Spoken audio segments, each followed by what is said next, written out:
Hello student, कक्षा 5 विषय हिंदी पाठ 6। पाठ का नाम है बच्चों कबीर वट से बिमलेश्वर। इस कहानी में नर्मदा नदी के बारे में बताया गया है। गुजरात में आने के बाद नर्मदा का स्वरूप कितना बदल गया है। अब वह शांत और संतुलित बहती है क्योंकि अब उसे संघर्ष करने की आवश्यकता नहीं रही। चट्टानें कब की गायब हो गई हैं, अब केवल रेत या मिट्टी है। नर्मदा का पाट चौड़ा हो गया है और चाल मंद।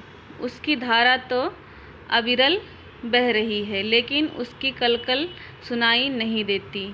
वह इतनी शांत बहती है कि उसकी पदचाप तक सुनाई नहीं देती।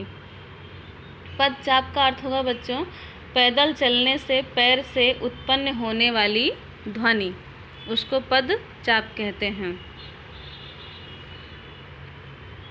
नर्मदा बोलने कम और सुनने ज़्यादा लगी है। अब वन विहार नहीं रहा, पहाड़ों से लुका छुपी का खेल नहीं रहा। यहाँ तक कि जिन 5 तत्वों से नर्मदा की देह का निर्माण हुआ था, 5 तत्वों से नर्मदा नदी का निर्माण हुआ था। पानी, चट्टान, प्रताप, शोर और मोड़, इनमें से एक एक करके अधिकतर छूटते जा रहे हैं। सबसे पहले गया प्रताप, इसके बाद चट्टान, चट्टान के साथ ही शोर भी चला गया। मोड़ भी पहले जैसा नहीं रहा। प्रताप का अर्थ होता है बच्चों तेज। यही है जीवन। ज्यों-ज्यों जीवन का सूर्यास्त निकट आता जाता है, अधिकांश चीज़ें छूटती जाती हैं और यात्री अंतिम यात्रा के लिए हल्का फुल्का होता जाता है। यह नर्मदा नदी के बारे में बता रहे हैं। नर्मदा की छिछली धारा पार करके हम कबीर वट पहुँचे। कहते हैं संत कबीर यहाँ आए थे। उनके प्रताप से बरगद का एक पेड़ इतना विशाल हुआ कि पूरे टापू पर छा गया। एक विशाल वट वृक्ष की छतनार छाया में हजारों लोग आश्रय ले सकते हैं। छतनार का अर्थ होता है जिसकी शाखाएं छत की तरह चारों ओर दूर दूर तक फैली हो। और आश्रय का अर्थ होता है बच्चों शरण या पनाह होता है। लेकिन अब तो उसका थोड़ा सा अंश ही बचा है। यह भी काफ़ी बड़ा है और किसी भव्य स्मारक सा खड़ा है। कई वृक्ष और भी कई वृक्ष हैं, हरे भरे खेत हैं, पशु पक्षी हैं, मंदिर हैं। यहाँ आकर बड़ा अच्छा लगा। बड़ा एकांत है। यहाँ टापू में रात्रि निवास का यह प्रथम अवसर है। या कवि नदी की विशेषता बताते हुए कहते हैं, अभी कृष्ण पक्ष चल रहा है। मैंने देखा कि कृष्ण पक्ष में चांदनी करीब करीब उतनी ही होती है जितनी शुक्ल पक्ष में, मगर एक उजियारा पाख कहलाता है।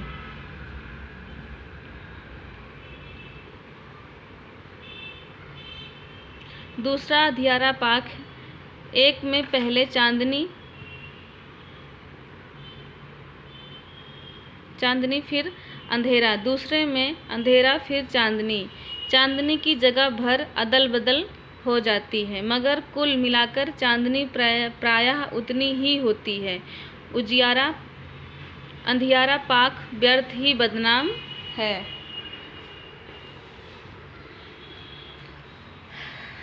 सवेरे नर्मदा की धारा पार करके वापस तट पर आ गए, फिर नदी के संग संग आगे बढ़े। जगह जगह किसान बिजली की सहायता से नदी में से पानी ले जा रहे थे और खेतों की सिंचाई कर रहे थे।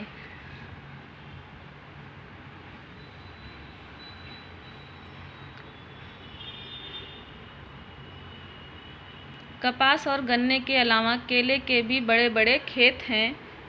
कदली वन में से हमारी पगडंडी जाती है। कदली वन का अर्थ होता है बच्चों केले का वन। जहाँ केले का वन, जहाँ केले की खेती होती है उसको कदली वन कहते हैं। तो बड़ा सुखद लगा। आगे एक गांव पड़ा, मढ़ी। यहाँ एक युवा सन्यासी ने हमारा हार्दिक स्वागत किया। उसने रुकने के लिए बहुत आग्रह किया। आग्रह का मतलब हठ पूर्वक प्रार्थना करना। स्नेह का अर्थ होता है स्नेह या प्रीति। उसके नेह का हम टाल नहीं सके। पता नहीं कैसे सांपों की बात चल पड़ी तो उसने अपना एक स्मरण सुनाया। बचपन में एक बार मुझे सांप ने काटा। पहले तो मैं बेहद डर गया, पर बाद में जनेऊ उतारा और डंक से थोड़ा ऊपर कसकर बांध दिया। फिर चीरा लगाया तो खून बहने लगा। माँ बहुत घबरा गई। झाड़ फूंक वाले ओझा को बुलवाया। उसने आकर कहा कि पहले जनेऊ खोलो, तब मेरा मंत्र काम करेगा। मैंने कहा कि मर जाऊंगा पर इसे नहीं खोलूंगा। तब किसी ने कहा कि इसे खूब घी पिलाओ तो जहर निकल जाएगा। मुझे एक सेर घी पिलाया गया। मैंने कहा अब मुझे सोने दो। लोगों ने बहुतेरा मना किया कि पर मैं नहीं माना। सुबह उठा तो एकदम ठीक। माँ ने कहा माँ मुझे रोज सांप काटे तो कितना अच्छा हो। माँ ने घबराकर कहा क्यों? मैंने कहा पीने को रोज एक सेर घी जो मिलेगा। एक सेर का अर्थ होता बच्चों 16 छटाक की एक तौल, उसको एक सेर कहते हैं।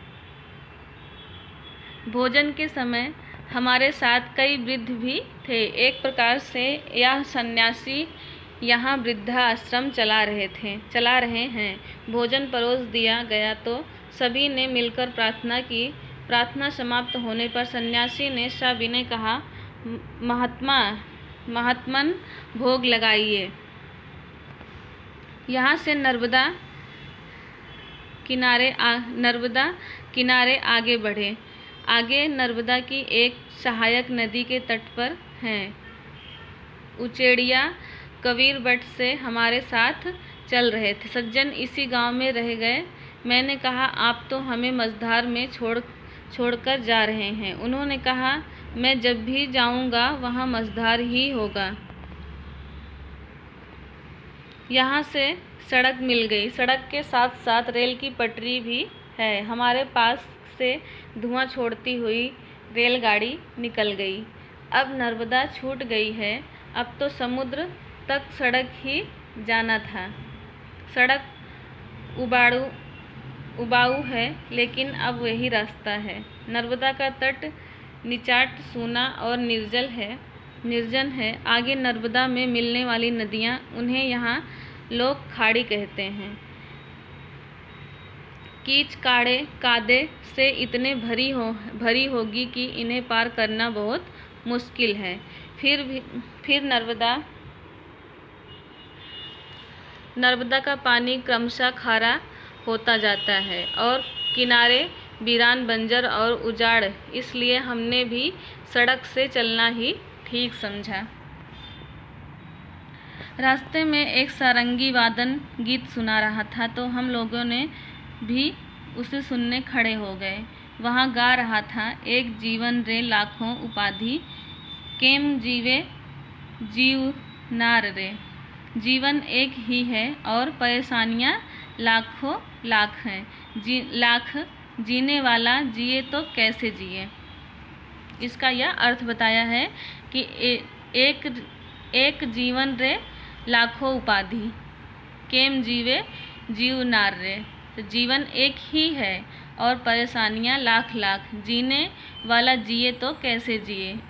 उसका कंठ सुरीला था। कभी कभी वह गीत की कड़ी को बीच में छोड़ देता और बाद में उसे फिर पकड़ लेता। इस गीत में से एक गहन गंभीर वेदना झांक रही थी।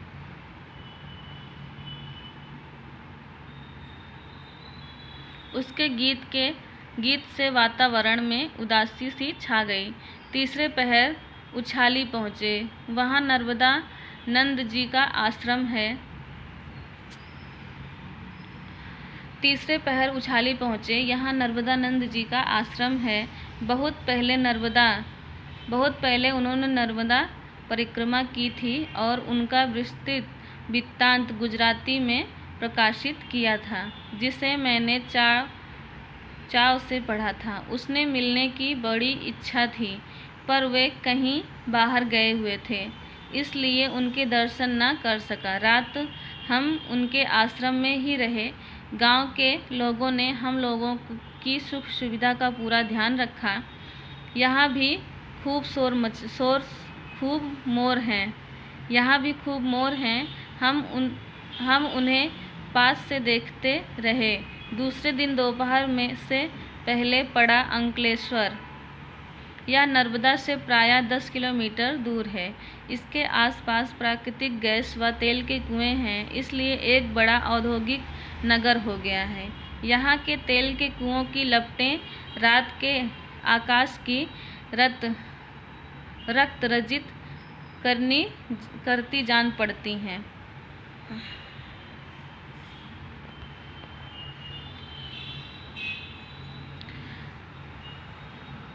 रात सजोत में रहे, सुबह चल दिए।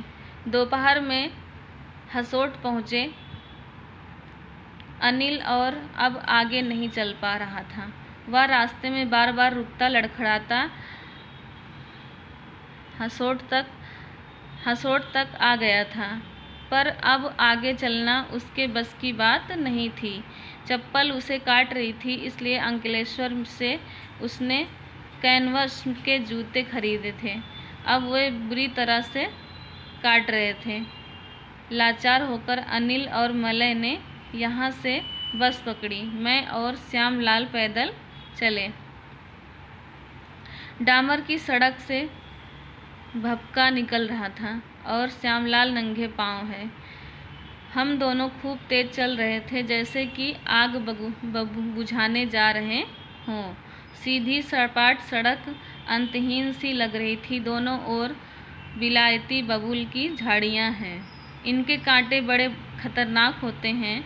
थकान से चूर पर खुशी से भरपूर हम तीसरे पहर कतपोर पहुँचे। कतपोर नर्मदा तट का आखिरी गांव है।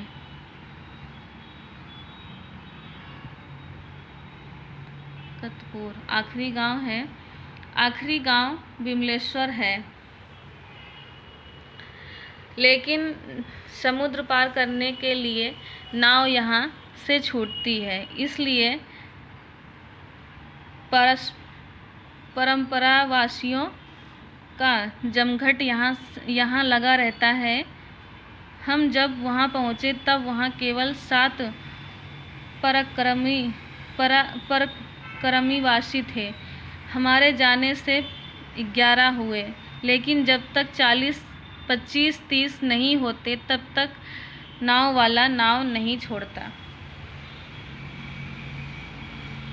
गुजरात में नर्मदा तट के अधिकांश मंदिरों के पुजारी मध्य प्रदेश के हैं। परिक्रमावासी भी अधिकतर मध्य प्रदेश के ही होते हैं।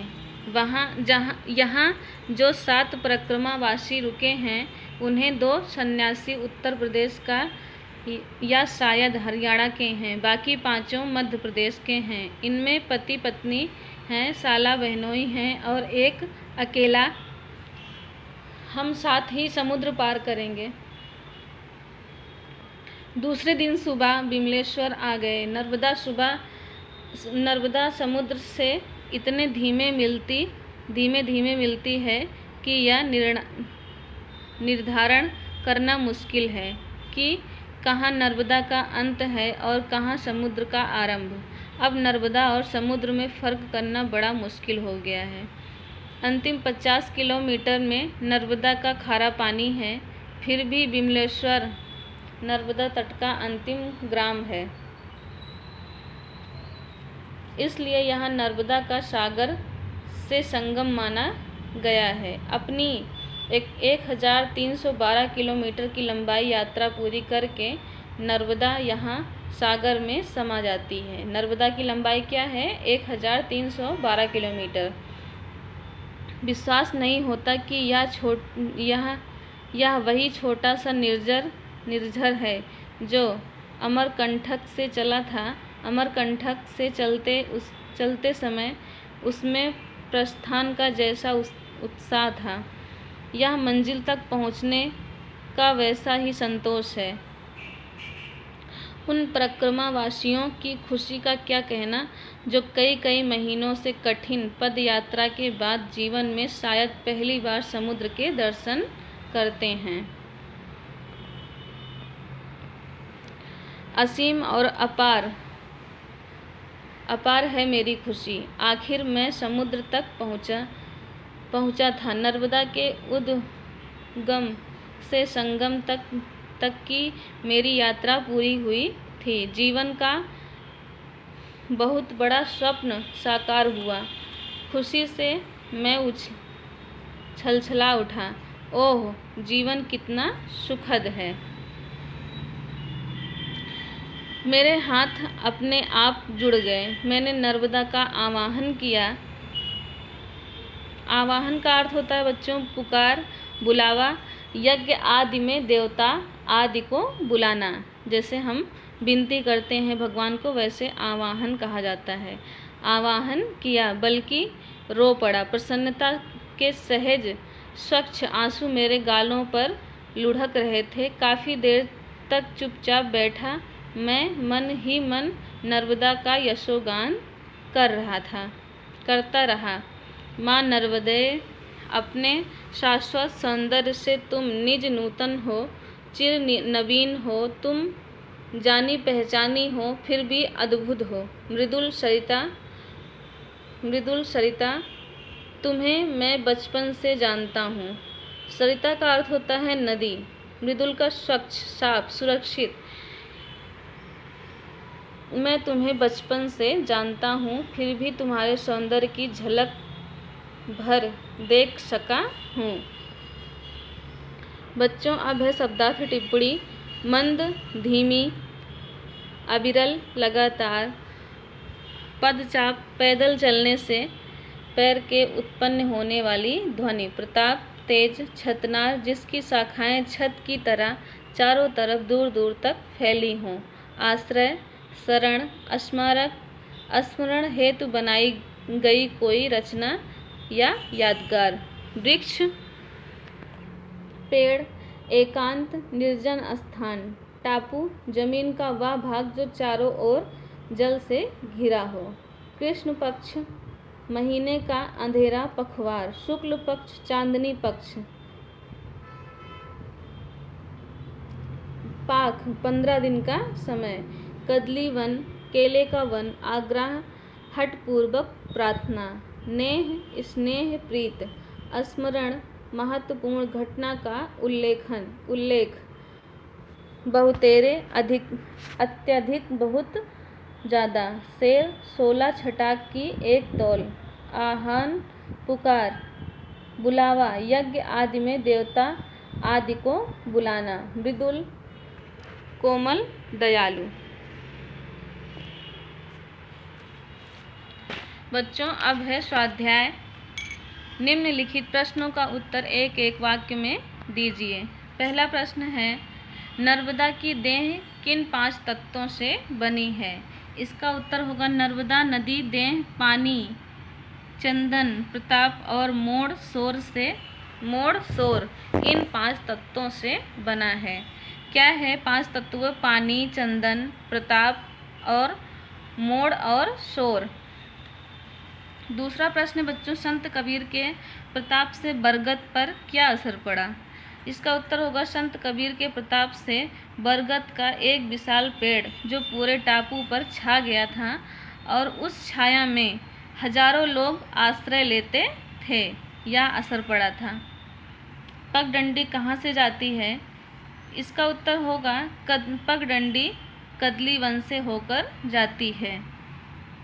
चौथा प्रश्न है बच्चों, किसके नेह को लेखक टाल ना सके?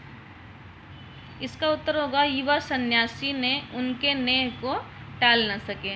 युवा सन्यासी जो थे उनको रोक रहे थे, वही इसका उत्तर है कि युवक सन्यासी ने उनके नेह को टाल न सके। 5वां प्रश्न बच्चों, उछाली में क्या आया हुआ था? इसका उत्तर होगा उछाली में नर्मदानंद जी का आश्रम आया हुआ था। 6वां प्रश्न है, गुजरात में नर्मदा तट के अधिकांश मंदिरों के पुजारी कहाँ के थे? इसका उत्तर होगा गुजरात में नर्मदा तट के अधिकांश मंदिरों के पुजारी मध्य प्रदेश के थे। अंतिम 50 किलोमीटर में नर्मदा का पानी कैसा है? इसका उत्तर होगा अंतिम 50 किलोमीटर में नर्मदा का पानी खारा हो जाता है। 8वां प्रश्न है, नर्मदा तट का अंतिम ग्राम कौन सा है? इसका उत्तर होगा नर्मदा तट का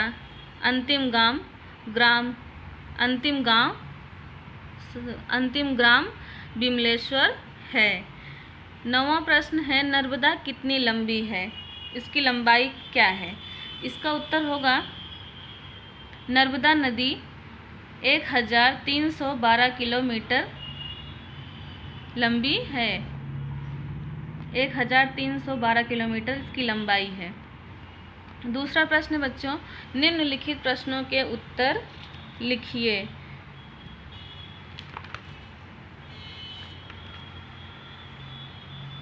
पहला प्रश्न है, लेखक को बचपन में सांप काटने पर कैसे बचाया गया था?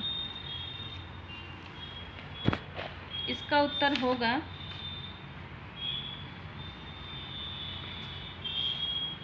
बचपन में एक बार मुझे, या लेखक अपने बारे में बताता है, बचपन में मुझे एक बार सांप काटा था। पहले मैं बेहद डर गया, पर बाद में जनेऊ उतारा और डंक से थोड़ा ऊपर कसकर बांध दिया। फिर चीरा लगाया तो खून बहने लगा। माँ बहुत घबरा गई। झाड़ फूंक वाले बाबा ओझा को बुलवाया। उसने आकर कहा कि जनेऊ खोलो, तब मेरा मंत्र काम करेगा।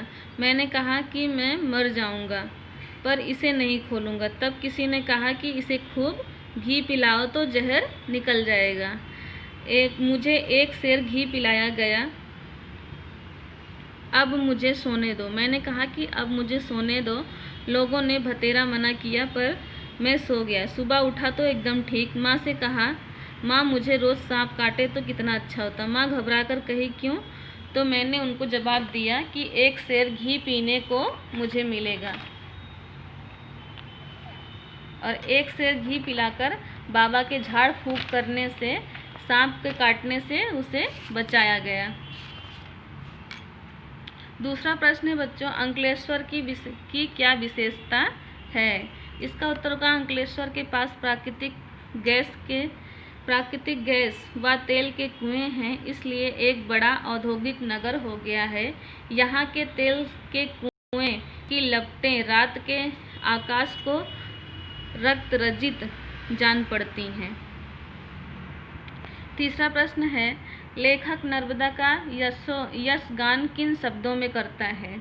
इसका उत्तर होगा, माँ नर्मदा अपने सौंदर्य से तुम नित नूतन हो, चिर नवीन हो, अद्भुत मृदुल सरिता हो और सौंदर्य की एक झलक हो। इन शब्दों से लेखक नर्मदा का यशोगान करता है। निम्नलिखित शब्दों की वर्तनी सुधार कर लिखिए। जैसे पहला लिखा है अधिकतर, तो इसको सुधार कर मैंने लिख दिया है, आपको देख के लिखना है। जैसे पहला अधिकतर, दूसरा कबीर बट, तो इसको कबीर बड़ लिखेंगे। तीसरा उजियारा, तो इसको उजियारा लिखेंगे। कदली वन लिखा है तो इसको लिखेंगे कदली वन। पांचवा है बुलवाया, तो इसको लिखेंगे बुलवाया। चुपचाप, इसमें लिखेंगे चुपचाप।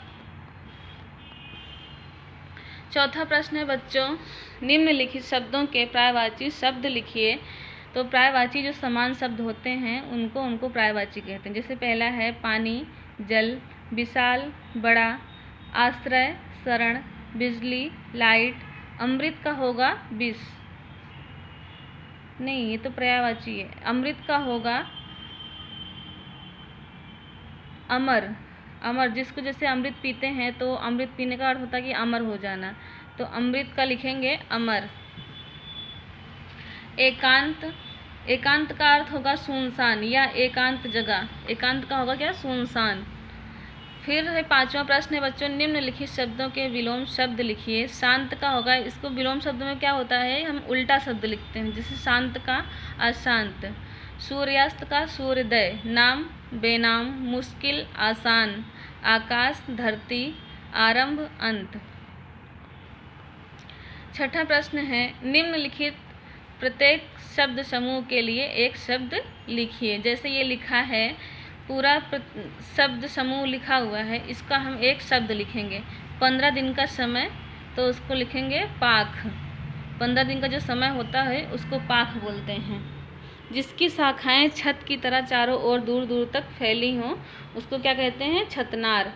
तीसरा है, जमीन का वह भाग जो चारों ओर जल से घिरा हो उसको क्या बोलते हैं, उसको टापू कहते हैं।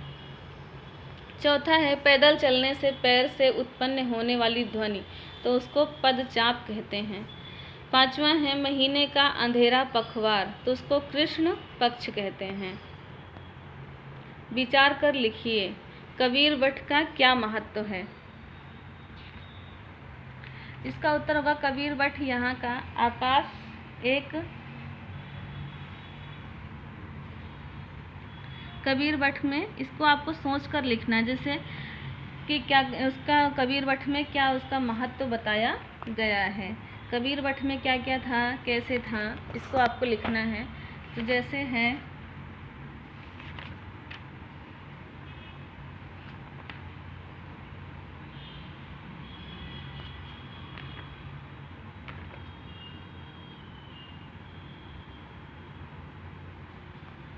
कबीर वट में नदियाँ का कलकलाहल सुनाई देता है और वहाँ पे कदली वन के वृक्ष भी पाए जाते हैं और लोग तरह तरह की खेती उत्पन्न करते हैं। नदियों से पानी लाने का भी,